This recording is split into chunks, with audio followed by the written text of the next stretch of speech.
Mes frères et sœurs et amis dans le Seigneur, que la paix et la grâce de notre Sauveur et Seigneur Jésus soient avec vous.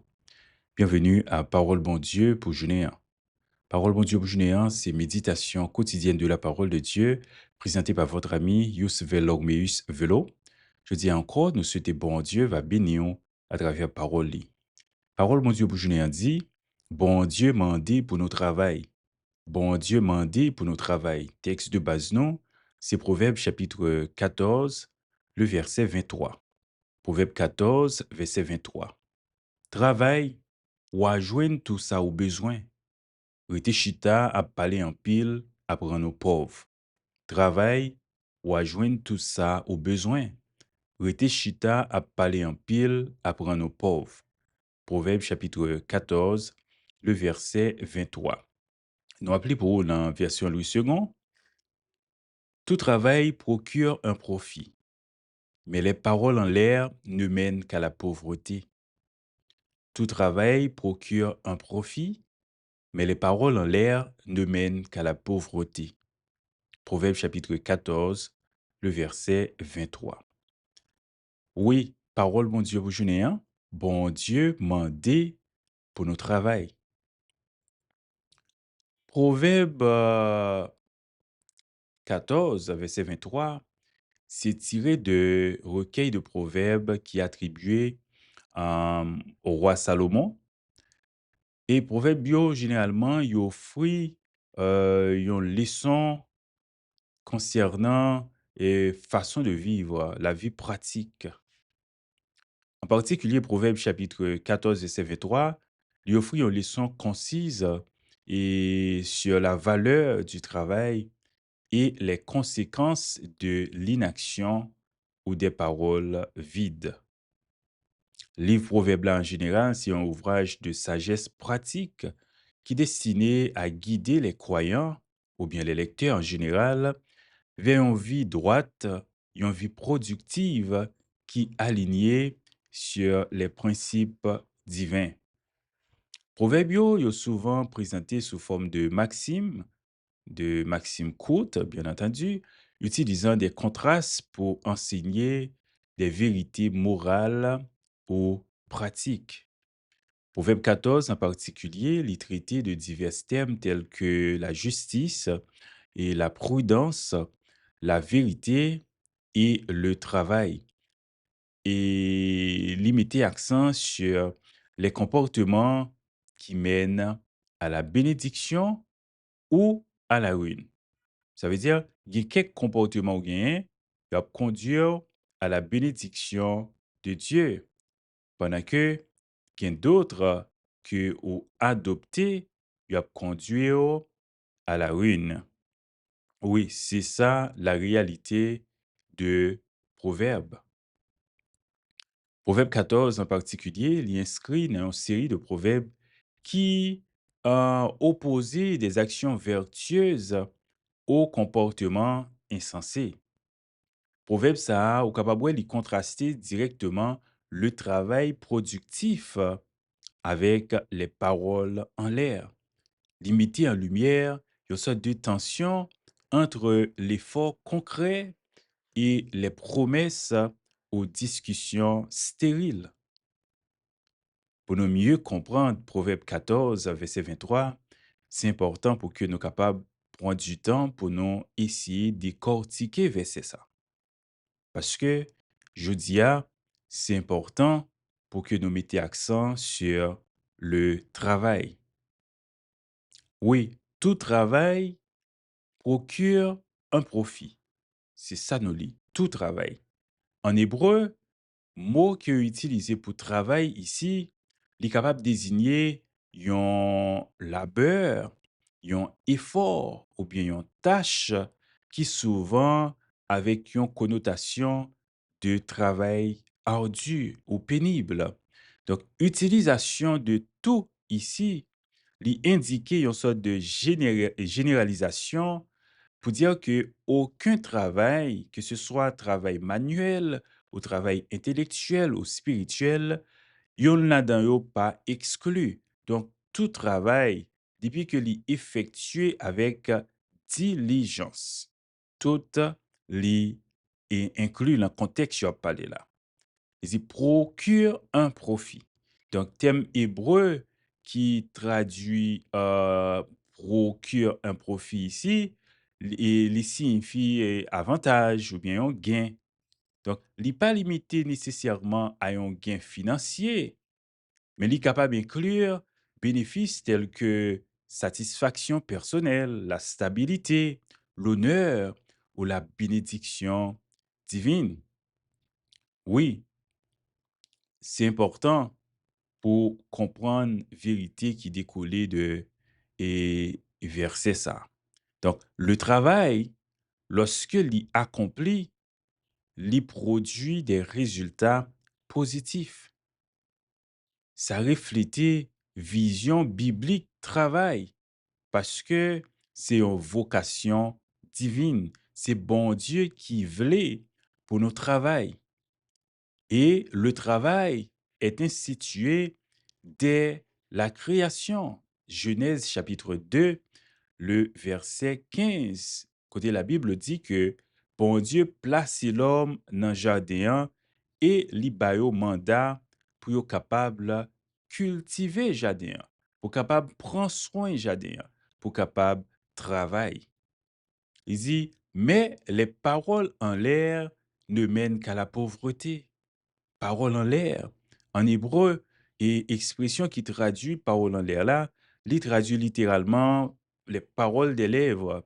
Donc, qui référait à des discours vides, à des promesses non tenues, à des vantardises et également à des discussions stériles qui pas suivies d'actions concrètes.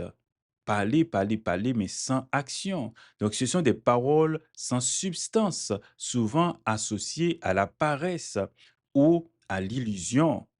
C'est comme ça, proverbe présenté et expression ça. C'est comme ça le traduit sans parole en l'air. Oui, qui ça la Bible dit? Parole en l'air. Rete chita parler en pile, ça a conduire à la pauvreté. Et mot que utilisé en hébreu, il désignait un manque, il désignait pénurie ou bien pauvreté en général, que ce soit matériel, que ce soit émotionnel, que ce soit spirituel. Eh bien, lorsque c'est parlé en pile tout le temps, on fait, ou à pauvre, et comme nous dire, pauvre soit matériellement, pauvre émotionnellement ou sur le plan spirituel. Donc, l'idée, c'est que moun qui contente yo pour yo parler sans yo pas agir, tu vas pouvoir trouver yo démunis. Donc, deuxième clause dans le verset ça, ou pour le contraster et travaille avec parler en pile. Donc, c'est une sorte d'avertissement que inaction ou bien dépendance à des paroles creuses a conduit à des conséquences négatives, des conséquences néfastes. Oui, contrairement au travail productif qui a conduit à des résultats positifs, à la satisfaction. On a regardé plus ou moins sens théologique verset ça, Proverbe 14, verset 23. Proverbe 14, 23, il reflétait plusieurs vérités théologiques importantes. D'abord, il montrait nous que le travail, c'est une vocation divine. Oui, la Bible présentait le travail comme une partie intégrante de la vocation humaine qui reflétait l'image de Dieu qui travaille. Genèse 1er à Genèse chapitre 2, montrer nos bon Dieu travaille. Ici, nous créés à l'image de Dieu et sa ressemblance, nous gagnons pour nous-mêmes tout nos travail. Donc, verset a affirmé que le travail, lorsqu'il est aligné sur les principes et de diligence et de l'intégrité, eh bien, travail, ça a béni et la productif. Donc, verset ça, Proverbe 14, 23, il montre nous également la responsabilité humaine. Il contrastait le travail et les paroles en l'air, soulignant que la responsabilité individuelle pour que nous-mêmes, nos travail, bon Dieu, récompenser et moun. M'a répété, bon Dieu, récompenser et moun. mais pas gain bénédiction pour paresseux. Pas gain bénédiction pour l'oisiveté ou bien des intentions non réalisées par pure et simplement négligence. C'est important pour nous comprendre que c'est une responsabilité, c'est un devoir pour notre travail. Et verset ça mettait en lumière également la sagesse contre la folie. Donc les proverbes, généralement, ils opposaient souvent le sage qui agit avec prudence et diligence au fou qui pensait, qui parlait, mais sans agir. Et verset ça illustré et dichotomie ça, encourageant les lecteurs à choisir la voie de la sagesse pratique au lieu que choisir la voie de parole en l'air, parler en pile. Proverbe 14, 23, offrit-nous des leçons qui pas limitées dans le temps, mais qui applicables à divers contextes dans notre vie et de nos jours. D'abord, nous sommes capables de voir la valeur de l'effort constant. Dans un monde côté résultat instantané, c'est ça souvent valorisé. Verset ça rappelle nous que travail patient et persévérant produit des fruits, que ce soit dans une carrière, et en carrière professionnelle, que ce soit études ou bien dans des relations, eh bien, les efforts soutenus, yo apporté récompense, y apporté fruit. Oui, ce verset ça mettait en garde également contre le danger des promesses vides, les paroles en l'air.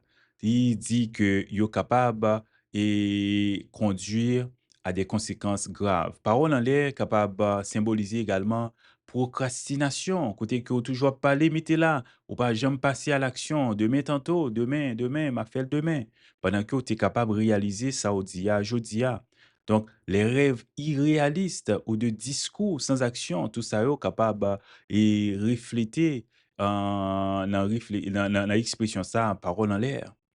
Verset à mettre nous en garde contre le fait de se contenter d'idées ou d'intentions sans que nous pas passer à l'action. C'est ça, li soulier équilibre entre parole et action. Donc, bien que la communication est importante, oui, communication vraiment importante, mais communication doit être soutenue par des actes concrets. Donc, nos besoins et pas seulement contenter nous pour nous parler ou bien pour nous juste gagner des intentions, mais nos besoins passer à l'action, nos besoins travail. Et dans une perspective spirituelle, eh bien, pour nous-mêmes croyants, eh bien, verset ça de Proverbe 14, verset 23, qui est capable d'appliquer à notre vie spirituelle. Oui, parler de notre foi, de nos bonnes intentions, sans que nous pas mettions en pratique, pas des actes de charité, de prière ou d'obéissance, eh bien, tout ça est stérile. Nous sommes capables de regarder quelques autres versets qui parlaient sur question travail et qui mettait nous en garde contre la paresse ou des paroles creuses. Par exemple, Proverbe 12, verset 11, il dit, celui qui cultive son champ est rassasié de pain, mais celui qui poursuit les choses vaines est dépourvu de sens. Proverbe 12, verset 11. Dans 2 Thessaloniciens 3, verset 10, il dit, si quelqu'un ne peut pas travailler, ne veut pas travailler, pas ne peut pas, si quelqu'un ne veut pas travailler, qu'il ne le mange pas non plus. 2 Thessaloniciens 3, verset 10. Si on moun pas vle travail, moun sa pas ta dwe manger. C'est pas dit si on moun pas qu'à travail parce que ça qu'arriver on moun dans l'incapacité de travailler. Mais est-ce qu'on a une volonté pour ta travail? Donc si c'est ou même qui pas vle travail ou pas vle faire rien, eh bien, apôtre Paul dit dans 2 Thessaloniciens 3, verset 10, moun sa pas ta dwe manger. Bon Dieu pas encourager la paresse, mes frères et sœurs. Oui, c'est important pour nous comprendre ça. Proverbe 14, 23, li invite nous à faire une introspection, poser tête question ça. Et est-ce que dans la vie, moi, pas pratiquer parole en l'air? Est-ce que je vais juste contenter, m'a parler tout le temps, mais sans que je jamais passer à l'action? Est-ce que moi enclin toujours à procrastiner? Est-ce que moi toujours à priver, mais sans pas jamais agir? Est-ce que moi toujours à faire des promesses que je pas tenir? À l'inverse, fait c'est ça. li encourage nous à valoriser le travail, même lorsque résultat yo pas toujours immédiat. Résultat yo, fruit travail yo, li pas toujours immédiat. Mais verset ça, Proverbe 14, 23, il rappelle nous que chaque effort nous yo compté et persévérance l'a mené à des récompenses satisfaisantes, qu'elles soient des récompenses matérielles ou émotionnelles ou spirituelles, lorsque au travail, lorsque ou pas fait paresseux, eh bien, ou a trouvé récompense. Verset ça, lui inspire nous à travailler comme pour le Seigneur. Par exemple, Colossiens 3, verset 23. Nos besoins et offrir effort non, tant que c'était un acte de culte et de fidélité à Dieu. Nous besoin travailler avec toutes nous-mêmes. Nous besoin travailler pour nous toujours bailler le meilleur de nous-mêmes. Proverbe 14, 23, c'est un perle de sagesse qui transcendait les époques. Oui, d'y opposer le travail fructueux aux paroles stériles, l'y enseigner donc que l'action diligente, c'est la clé du progrès et du succès, tandis que l'inaction ou les promesses vides y mené à la perte, à la pauvreté. Verset ça, appelez-nous à une vie responsable. Oui, une vie de responsabilité, d'intégrité et d'engagement, tout en offrant une perspective biblique qui ancre le travail dans le plan divin. Songez, parole bon Dieu pour journée un. Bon Dieu mandé pour nos travail. C'est volonté bon Dieu pour nos travail. Et bon Dieu bénit monde qui travaille. Bon Dieu par aimer paresse. Bon Dieu voulait que nous travail. C'était Parole bon Dieu pour journée, une présentation des amis, Yos Velormeus Velo. Nous invitons avec la paix de Dieu, que bon Dieu, dans son amour incommensurable, capable de bénir en abondance.